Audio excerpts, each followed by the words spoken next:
सरकार ने online game, crypto currency, टेक्स्ट्रा की इनकम टैक्स रिटर्नें प्रोसेस करनी स्टार्ट कर दी हैं और टैक्स पेयर को बड़ा झटका दिया है, जिसके बारे में कि हम इस वीडियो में डिस्कशन करेंगे।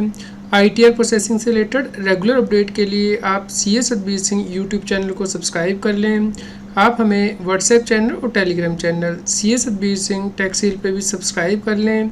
लिंक वीडियो की डिस्क्रिप्शन में भी दिया गया है, कमेंट में पिन किया गया है, ताकि आपको इनकम टैक्स के रेगुलर अपडेट आपके मोबाइल पे ही मिलते रहें। दोस्तों, बहुत से लोगों का ये क्वेश्चन था कि क्या गेमिंग वालों की इनकम टैक्स की रिटर्न प्रोसेस हो रही है, यानी कि उन्होंने इनकम टैक्स की रिटर्न में ऑनलाइन गेम की इनकम का जो TDS था उसका रिफ़ंड क्लेम किया है, क्या वो उन्हें मिलेगा या नहीं। तो यहाँ पे आप हमारे सब्सक्राइबर का कमेंट देख सकते हैं कि उनका जो TDS है वो 1 लाख कटा था और उन्होंने 87A की रिबेट क्लेम की थी ऑनलाइन गेमिंग की इनकम से, जो कि 25,000 रुपये तक आपको मिलती है यदि आपकी इनकम 7 लाख रुपये तक रहती है। और उन्होंने रिफ़ंड क्लेम किया था, लेकिन उन्हें ये रिफ़ंड नहीं मिला है। उनकी रिटर्न प्रोसेस हो चुकी है, उन्होंने डिमांड नोटिस निकाला है। तो इनकम टैक्स डिपार्टमेंट के द्वारा यहाँ पे 4,000 रुपये डिमांड किए गए हैं। तो दोस्तों, इस प्रकार यदि आपकी स्पेशल रेट से इनकम है, जैसे कि लॉटरी विनिंग से या ऑनलाइन गेम से, तो आपको 30% टैक्स प्लस एजुकेशन सेस पे करना होता है। तो इस केस में गवर्नमेंट रिफ़ंड नहीं दे रही है। इसी प्रकार जिन टैक्स पेयर ने क्रिप्टो करेंसी की इनकम दिखाई थी अपनी इनकम टैक्स की रिटर्न में, तो उन्हें भी टैक्स पे करना पड़ेगा, क्योंकि इसके लिए भी सरकार रिबेट नहीं दे रही है। तो जो क्रिप्टो गेन होता है वो आपको स्पेशल रेट शेड्यूल में दिखाना होता है और उसके ऊपर 30% टैक्स प्लस एजुकेशन सेस लगता है। तो इस केस में भी सरकार रिबेट नहीं दे रही है। दोस्तों, जिन व्यक्तियों का टैक्स ऑडिट होना है और वो ITR फाइल कर रहे हैं, उन्हें बहुत सी बड़ी प्रॉब्लम आ रही है इनकम टैक्स की वेबसाइट पे, जैसे कि कोड एरर, डिस्क्रिप्शन नल की एरर आ रही है। तो इस केस में उन्हें इनकम टैक्स डिपार्टमेंट के ईमेल ID पे ये स्क्रीनशॉट भेजना है अपने पैन नंबर और मोबाइल के साथ। तो इस केस में आपको ईमेल orm@cpc.incometax.gov.in पर भेजना है। इसमें आपको अपना पैन नंबर और मोबाइल नंबर ज़रूर मेंशन करना है और ये जो रिकॉर्ड है वो भी अपने पास संभाल के रखना है, ताकि फ्यूचर में आप इसका यूज़ कर पाएँ। बहुत से टैक्स पेयर को इनकम टैक्स के पोर्टल पे टैक्स ऑडिट कराते हुए परेशानी हो रही है। चार्टर अकाउंटेंट इनकम टैक्स के पोर्टल पे टैक्स ऑडिट रिपोर्ट अपलोड नहीं कर पा रहे हैं और यहाँ पे टेक्निकल डिफ़िकल्टी आ रही है। दोस्तों, आपको यहाँ पे याद रखना है कि यदि आपका टैक्स ऑडिट 30 सितंबर तक नहीं होता है, तो उस केस में 1.5 लाख रुपये की पेनल्टी या 0.5% ऑफ टर्नओवर जो भी कम हो उसके अकॉर्डिंग पेनल्टी लगती है। इसलिए आप इंश्योर कीजिए कि आप अपना टैक्स ऑडिट टाइमली करवाएं, ताकि आप इनकम टैक्स की पेनल्टी से बच पाएँ।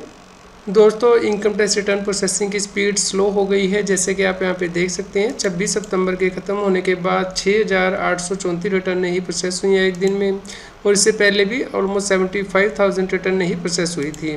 तो यहाँ पे स्पीड फिर से कम हो गई है, जिससे कि आपकी जो ITR की प्रोसेसिंग में और डिले हो सकता है। जैसा कि आप यहाँ पे देख सकते हैं, पिछले 38 दिनों में सरकार ने 2,14,00,000 इनकम टैक्स रिटर्न प्रोसेस की है। तो जो एवरेज नंबर है वो कम हो गया है, क्योंकि सरकार कम रिटर्न प्रोसेस कर रही है डेली। तो यहाँ पे अभी तक 7,55,00,000 रिटर्न वेरीफाई हो चुकी हैं और अभी भी 47 लाख रिटर्न पेंडिंग है प्रोसेसिंग के लिए। तो यदि इस स्पीड से गवर्नमेंट प्रोसेस करती है 5,63,000 हर रोज़, तो 8 से 9 दिन लगेंगे। लेकिन हम यहाँ पे देख पा रहे हैं कि यहाँ पे 2,000, 5,000 या 100 रिटर्न 6,000 रिटर्न ही प्रोसेस की जा रही है, जिसकी वजह से कि रिटर्न प्रोसेसिंग का जो टाइम पीरियड है वो और भी ज़्यादा बढ़ जाएगा। दोस्तों, 27 सितंबर तक 7,69,00,000 रिटर्न फाइल हो चुकी हैं, जिसमें से कि 7,55,00,000 रिटर्न ही वेरीफाई हुई हैं। तो वेरिफिकेशन के बाद जो प्रोसेस हुई है वो 7,08,00,000 रिटर्न प्रोसेस हो चुकी हैं। तो इस प्रकार ऑलमोस्ट 94% रिटर्न प्रोसेस हुई हैं और 6% रिटर्न पेंडिंग है प्रोसेसिंग के लिए। दोस्तों, हमारे सब्सक्राइबर की जो इनकम टैक्स की रिटर्न है वो प्रोसेस हो रही है और उन्हें रिफ़ंड भी मिल रहा है।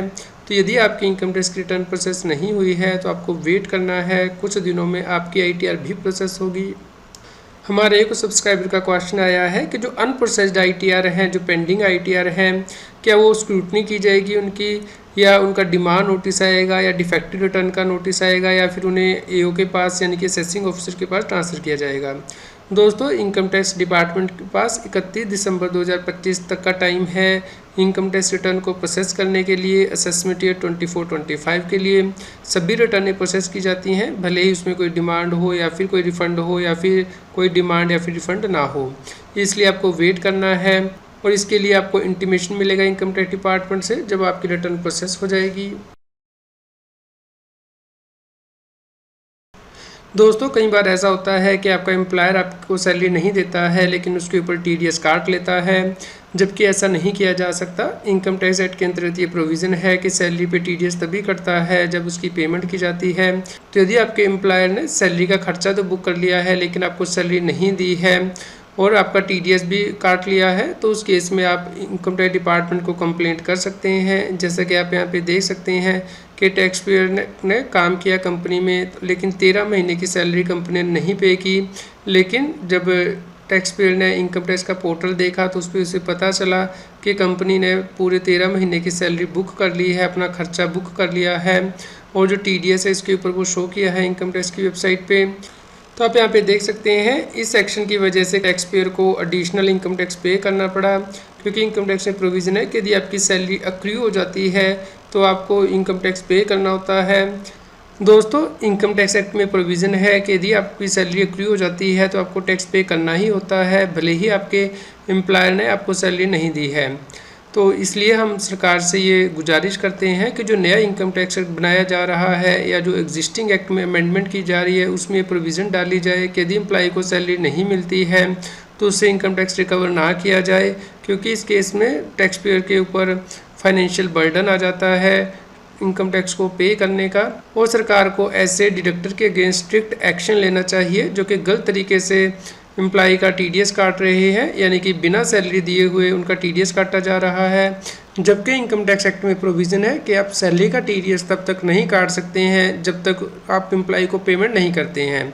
दोस्तों यदि आपकी आईटीआर प्रोसेस हो चुकी है तब भी आपको इनकम टैक्स डिपार्टमेंट की तरफ से जो कम्युनिकेशन आता है उस पर नज़र रखनी है। इनकम टैक्स के पोर्टल पे आप लॉगिन करके ई प्रोसीडिंग में ज़रूर चेक करें कि कहीं कोई इनकम टैक्स का नोटिस तो नहीं आया है। यदि कोई व्यक्ति इनकम टैक्स की रिटर्न फाइल नहीं करता है तो उसे नोटिस मिलता है, या फिर इनकम टैक्स की रिटर्न लेट फाइल करता है, रिटर्न सही से नहीं भरता है तो नोटिस दिया जाता है इनकम टैक्स डिपार्टमेंट के द्वारा, या अपनी इनकम को अंडर रिपोर्ट करता है, मिस रिपोर्ट करता है इनकम टैक्स रिटर्न में, या उसका टीडीएस क्रेडिट मिसमैच आता है 26 AS से तो भी नोटिस उसे मिलता है, या फिर वो सेल्फ असेसमेंट टैक्स पे नहीं करता है गवर्नमेंट को, यानी कि उसका टैक्स पेबल आ रहा है फिर भी वो रिटर्न फाइल कर देता है। तो इस केस में आपको पहले टैक्स पे करना है, उसके बाद ही रिटर्न फाइल करनी है। या व्यक्ति की सैलरी टैक्स से इनकम है लेकिन वो सही रिटर्न नहीं भरता है, डिडक्शंस एक्स्ट्रा सही क्लेम नहीं करता है, प्रूफ नहीं है उसके पास, तो इस केस में भी इनकम टैक्स डिपार्टमेंट नोटिस भेजता है, रिटर्न को डिफेक्टिव कर देता है। इसलिए आपको अपनी रिटर्न के जो प्रूफ है कम से कम 6 साल तक संभाल के रखने हैं, क्योंकि इनकम टैक्स डिपार्टमेंट कभी भी नोटिस जारी करके आपसे प्रूफ मांग सकता है। उम्मीद करते हैं दोस्तों आपके लिए न्यूज़ यूज़फुल रही होगी। कृपया लाइक करें और शेयर करें ताकि सभी लोगों तक ये जानकारी पहुंच पाए और वो इनकम टैक्स की कॉम्प्लायंस कर पाएँ। यदि आपका कोई क्वेश्चन हो तो आप हमें कमेंट करके ज़रूर बताएं। इनकम टैक्स की और अधिक जानकारी के लिए आप CS एडवाइसिंग यूट्यूब चैनल पर जाके प्लेलिस्ट में जाके टॉपिक वाइज प्लेलिस्ट देख सकते हैं कि इनकम टैक्स में कौन से नए बदलाव हो रहे हैं, जैसे कि इनकम टैक्स अपडेट के अंतर्गत या फिर डायरेक्ट टैक्स कोड के अंतर्गत। रेगुलर टैक्स अपडेट के लिए इस चैनल को सब्सक्राइब करें। आप हमें टेलीग्राम ऐप CS एडवाइसिंग टैक्सिल पे ज्वाइन कर सकते हैं ताकि आप GST और इनकम टैक्स के रेगुलर अपडेट अपने मोबाइल पर ही प्राप्त कर सकें।